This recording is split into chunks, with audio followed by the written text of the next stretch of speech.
A casual hoodie. A luxurious showroom. And one unforgettable twist.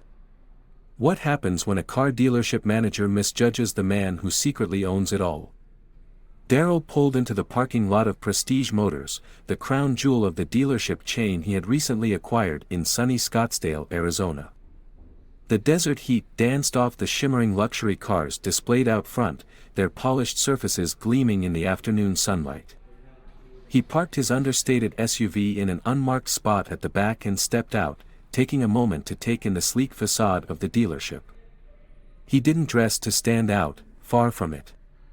A plain gray hoodie, slightly worn jeans, and a pair of sneakers made up his look for the day. It was a deliberate choice. He wanted to experience the dealership as it truly was, to observe how the staff behaved when no one suspected the new owner was in their midst. As he approached the entrance, he noticed a small cluster of employees gathered near the front desk. Their light-hearted chatter and muffled laughter filtered through the glass doors. Darryl stepped inside, and the blast of cool, air-conditioned air greeted him, carrying the faint scent of leather and fresh wax. Pristine luxury cars stood in perfect rows under the bright showroom lights, their glossy finishes sparkling. The buzz of conversation dimmed as he entered. Darryl felt the weight of the employees' curious glances. Their eyes flicked to his hoodie and sneakers, and he noticed a subtle shift in the atmosphere, an unspoken judgment that was louder than words. But Darryl wasn't here to jump to conclusions. He was here to see the dealership's true colors. That's when she appeared. Susan. Middle-aged, with sharp features and an air of authority that matched her tailored blazer and immaculate heels. A clipboard tucked under her arm added to her no-nonsense demeanor. Her heels clicked purposefully on the polished floor as she approached, her polite smile taut and professional, though there was a slight edge to her expression that didn't escape Darryl's notice. "Excuse me," she began, her tone cool and clipped. "Can I help you with something?" Darryl returned her smile, his demeanor relaxed. "Just looking around," he replied, gesturing casually toward the cars. Her eyes narrowed slightly as she assessed him from head to toe. "Are you shopping for a car?" she asked, her tone betraying a hint of skepticism. Darryl nodded, keeping his voice light. "Something like that." Her smile tightened. "Well, we cater to a very specific clientele. Most of our vehicles require pre-qualification." She paused, her eyes lingering on him. "Perhaps I could suggest." Before she could finish, another employee called out, "Hey, Susan, the delivery guy's here." She hesitated for a moment, her focus wavering, but her gaze quickly returned to Darryl as if to ensure he wouldn't stray too far. Darryl raised an eyebrow but maintained his easygoing tone. "You're assuming I'm not qualified?" The question caught her off guard, but only briefly. She quickly regained her composure, her posture stiffening. "I'm just trying to save you some time," she replied with a thin smile.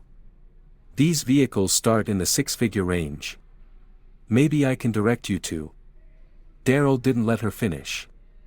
Instead, he casually glanced at a nearby car, a sleek silver coupe with an aggressive design. His fingers brushed the door handle as he remarked, "Nice car." Susan's brows furrowed slightly, but she forced another smile. "It is. Perhaps when you're ready to make a serious inquiry, we can set up an appointment. But for now, I'll have to ask you not to touch the vehicles." Darryl stepped back from the car, nodding once. "Fair enough. So, what would you recommend for someone like me?" he asked, his tone calm but direct. Susan blinked, momentarily thrown off by the question's boldness. Before she could reply, Darryl added, "If you think you know what I need, I'm all ears." Her polished facade cracked, just slightly, revealing her impatience. "Maybe something more within your budget. I can point you to a dealership specializing in pre-owned vehicles." Darryl's faint smile didn't reach his eyes. He'd seen enough. "That's quite the assumption," he said quietly. For a moment, Susan faltered, her confidence wavering. But she quickly recovered, straightening her shoulders. "I'll be back with a list of options," she said briskly, turning on her heel. Darryl watched her leave, his expression unreadable. He turned back to the silver coupe, his reflection staring back at him in its glossy surface. This was going to be an interesting day. Standing in the center of the showroom, hands in his pockets, Darryl's gaze drifted over the immaculate lineup of cars. He wasn't quick to judge, but Susan's dismissive attitude wasn't something he could ignore. Around him, the staff had returned to their conversations, though he caught the occasional glance sent his way. It was a familiar kind of scrutiny, the silent judgment, the subtle looks that spoke volumes. Darryl had grown used to it over the years. Susan returned a moment later, gripping her clipboard tightly as if it were a shield. Her brisk stride and strained smile betrayed her irritation. "All right," she said, stopping a few feet in front of him. "I've put together a few options that might be more appropriate for your situation." Darryl tilted his head slightly. "My situation?" "Yes," Susan replied, her tone clipped as she handed him a printout. It listed pre-owned vehicles, each detailed with descriptions and price tags far below the dealership's usual range. "These are more accessible models, reliable, economical, and practical." Darryl took the list without a word, scanning it briefly. A used sedan, an older SUV, a compact hybrid. The corners of his mouth twitched in faint amusement, but he masked it quickly, folding the paper and slipping it into his pocket. "Appreciate the effort," he said evenly. For a moment, Susan seemed disarmed by his response, but she quickly recovered, planting her hands on her hips. "Look," she said, lowering her voice as though confiding a secret, "I'm just trying to be realistic with you. Prestige Motors isn't for everyone. I don't want to waste your time." Darryl met her gaze, calm but unwavering. "And what exactly makes you think I'm not your target customer?" Susan hesitated, though only briefly. "I've been in this business a long time," she said. "I can tell when someone's out of their depth." "Out of my depth," Darryl repeated, his tone thoughtful, almost neutral. "Interesting." A flicker of uncertainty crossed Susan's face, but she pressed on. "I'm just being honest. It's better to be upfront than to let someone leave disappointed." Darryl let out a soft chuckle, shaking his head slightly. "Honest, huh? I can respect that. How about this, you let me speak to the owner? Think you can make that happen?" Susan's eyebrows shot up, genuine surprise breaking through her polished demeanor. "The owner?" "That's right," Darryl said lightly, almost conversationally. "I'd like to have a word with them." Susan's lips twitched in a strained smile. "Well, that's not possible today. The owner doesn't just drop by for casual visits. They're a busy person." "I'm sure they are," Darryl replied with a small nod. "But maybe you could give them a call. Let them know I'm here, I think they'd want to meet me." Susan's smile tightened, her patience visibly fraying. "Look, sir, I'm trying to be as polite as possible, but this is getting ridiculous. I have other customers to attend to. If you're serious about buying a car, we can schedule a meeting with one of our sales consultants. Otherwise..." "Otherwise what?" Darryl asked, his voice calm but carrying an unmistakable edge now. Susan's eyes narrowed, frustration bubbling to the surface. "Otherwise, I'm going to have to ask you to leave." The words hung in the air, heavy with implication. Darryl remained motionless, his gaze locked on hers. For a moment, the entire showroom seemed to hold its breath. Then, slowly, Darryl reached into his pocket and pulled out his phone. "All right," he said, scrolling through his contacts. "I'll make the call myself." Susan blinked, her brow furrowing. "What are you doing?" "Calling the owner," Darryl replied, lifting the phone to his ear. "Shouldn't take long." Susan's confidence wavered, confusion momentarily replacing her irritation. She opened her mouth to speak but found herself at a loss for words. Around them, a few employees had paused their work, their attention now fixed on the unfolding scene. Darryl raised a finger as if to signal, one moment, then turned slightly away as he spoke into the phone. Yeah, it's me. I'm at the dealership. Everything's fine, just a bit of a misunderstanding. Could you let them know I'm here? He ended the call, slipping the phone back into his pocket before turning to Susan. They'll be here shortly. Susan stared at him, her mouth slightly open. Who did you just call? Darryl didn't answer immediately. Instead, he let his gaze sweep across the showroom, pausing on the employees now watching intently. Guess we'll find out, he said, his tone almost playful. The tension in the room was palpable, pressing down on everyone present. Susan shifted uncomfortably, her composure cracking as she busied herself with her clipboard, her movements stiff and deliberate. Around the showroom, employees whispered among themselves, stealing glances at the scene. The silence was finally broken by the sound of the main doors opening. A sharply dressed man in a navy suit entered, his polished shoes clicking softly against the tile floor. His expression was serious yet warm, and his eyes immediately locked on Darryl. Mr. Carter, the man said with a broad smile, extending his hand as he approached. It's great to see you. Darryl returned the handshake firmly, a faint smile playing at the corners of his lips. Thanks for coming, Alex. I appreciate it. The room seemed to collectively stiffen. Susan's clipboard slipped slightly in her grasp as her eyes darted between Darryl and Alex, the dealership's regional director. Her initial confusion quickly gave way to visible alarm. Wait. Mr. Carter, she repeated, her voice shaky. Alex turned to her, his warm demeanor shifting to something far more professional, even curt. Susan, I see you've already met Mr. Carter. Susan blinked, her mouth opening and closing as if searching for words. I didn't realize. You didn't realize he's the new owner of this dealership, Alex finished sharply.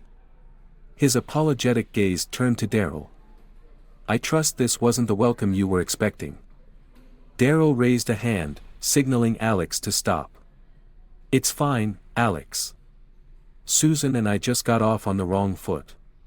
His tone was calm, but the weight of his words made everyone in the room take notice. Susan's face drained of color. She clutched her clipboard tightly, holding it as though it might shield her. I'm so sorry, she stammered, her voice barely above a whisper. I didn't know. Didn't know what? Darryl asked, his tone still gentle yet firm. That I could own a place like this? That someone like me might belong here? Her eyes widened, and for a moment, she seemed utterly lost. I didn't mean. Darryl raised a hand, cutting her off. It's fine, Susan. Really. He stepped closer, his voice dropping just enough to make everyone lean in.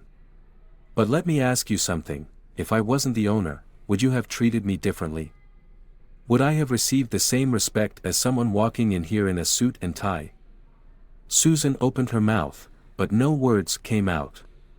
The silence was deafening.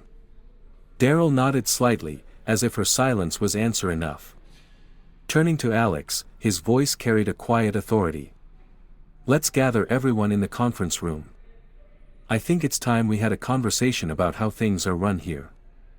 The employees shuffled into the sleek conference room, tension hanging in the air. The space, designed to impress with its glass walls and modern furniture, felt heavy and oppressive today. Susan sat near the back, her usual confident demeanor replaced with nervous stillness. Darryl stood at the head of the table, calm and composed, commanding the room's attention effortlessly. Alex leaned against the doorframe, arms crossed, observing quietly as the staff took their seats.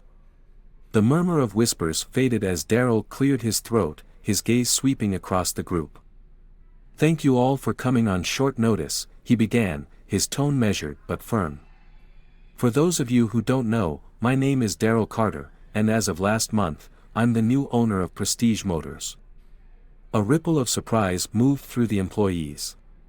Reactions ranged from curiosity to embarrassment, and Susan sank lower in her chair, avoiding his eyes. "I came here today dressed casually for a reason," Darrell continued, his voice steady. "I wanted to see how this dealership operates when no one knows who I am. I wanted to understand what a potential customer might feel when they walk through these doors." He paused, letting the words settle before continuing. "What I experienced today was disappointing. I wasn't judged for what I could offer or who I might be, but for how I looked. And while I'm not here to single anyone out, we need to talk about what this says about the culture of this dealership." Susan fidgeted uncomfortably, her face flushed. Darrell's gaze briefly flicked to her before returning to the group as a whole. "This isn't just about me," he said. "It's about every single person who walks through those doors, every customer who doesn't fit someone's preconceived notion of what a luxury car buyer looks like." One of the younger sales associates hesitantly raised a hand. Darrell nodded at him. "Go ahead." "Mr. Carter," the man began nervously, "I think most of us try to treat customers fairly, but, sometimes, it's hard not to make assumptions." Darrell nodded thoughtfully. "I understand," he said. "We all have biases, whether we acknowledge them or not. But here's the thing, it's not enough to try to be fair. We need to actively challenge those biases. We need to create an environment where everyone feels respected, no matter how they look, where they come from, or what they do." He paused, letting the weight of his words sink in. "This dealership has built a reputation for excellence. But excellence isn't just about the cars we sell." His expression was firm but approachable, and his gaze immediately locked onto Darrell. "Mr. Carter," the man greeted warmly, his smile broad as he extended a hand. "It's a pleasure to see you." Darrell met the handshake with a confident grip, the corners of his mouth curving into a faint smile. "Thanks for coming, Alex. I appreciate it." The room seemed to collectively freeze. Susan's clipboard wobbled slightly in her grasp as she glanced between Darrell and Alex, the regional director of the dealership. Her initial confusion quickly turned to alarm. "Wait. Mr. Carter," she repeated, her voice unsteady. Alex shifted his focus to her, his friendly demeanor hardening into something more formal and direct. "Susan, I see you've already met Mr. Carter." Susan blinked, her mouth opening and closing as though searching for an explanation. I didn't realize that he's the new owner of this dealership," Alex interjected, his tone sharp. Turning back to Darrell, he added with a note of apology, "I hope this wasn't the kind of welcome you expected." Darrell raised a hand to stop him. "It's all right, Alex. Susan and I just started off on the wrong foot." His voice remained calm, but there was a gravity to his words that everyone in the room felt. Susan's face turned pale. She clutched her clipboard tightly, almost as if it were a shield. I'm so sorry," she stammered, her voice barely audible. "I didn't know."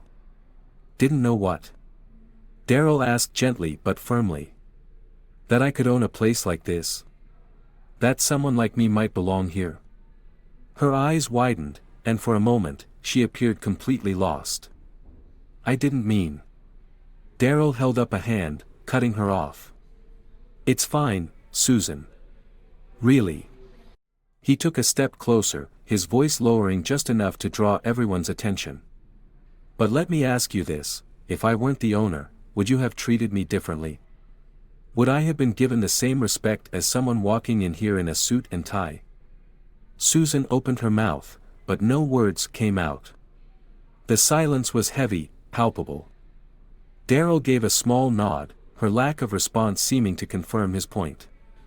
He turned to Alex, his tone now carrying quiet authority. "Let's bring everyone to the conference room. I think it's time to have a discussion about how we do things here." The employees gathered in the sleek conference room, tension thick in the air. The space, usually impressive with its glass walls and modern design, felt oppressively heavy today. Susan sat near the back, her usual confident posture replaced by an uneasy stillness. Darrell stood at the head of the table, his demeanor composed and commanding. Alex leaned against the doorway, his arms crossed as he observed the staff quietly. The faint whispers of conversation faded as Darrell cleared his throat, his gaze sweeping over the group. "Thank you all for making time on such short notice," he began, his tone even but resolute. "For those who don't know, my name is Darrell Carter, and as of last month, I am the new owner of Prestige Motors." A ripple of surprise moved through the room. Some employees exchanged uneasy glances, while others looked curious or embarrassed. Susan shrank into her chair, avoiding his eyes entirely. "I came here today dressed casually for a reason," Darrell continued, his voice steady. "I wanted to see how this dealership operates when no one knows who I am. I wanted to understand what it's like to walk through these doors as a potential customer." He paused briefly, allowing his words to sink in. "What I saw today was disappointing. I wasn't judged by what I could bring to the table or who I might be, I was judged by how I looked. And while I'm not here to single anyone out, we need to address what this says about the culture of this dealership." Susan fidgeted in her seat, her face visibly flushed. Darrell's gaze flicked to her briefly before returning to the group as a whole. "This isn't just about me," he said. "It's about every person who steps through those doors, every customer who doesn't fit the preconceived notions of what a luxury car buyer should look like." One of the younger sales associates hesitated before raising his hand. Darrell gestured for him to speak. "Mr. Carter," the young man began, his voice nervous, "most of us try to treat customers fairly, but, sometimes, it's hard not to make assumptions." Darrell nodded, his expression thoughtful. "I understand," he said. "We all have biases, whether we acknowledge them or not. But here's the thing, trying to be fair isn't enough. We need to actively challenge those biases. We need to create an environment where everyone feels respected, regardless of how they look, where they come from, or what they do." He let the statement settle for a moment before continuing.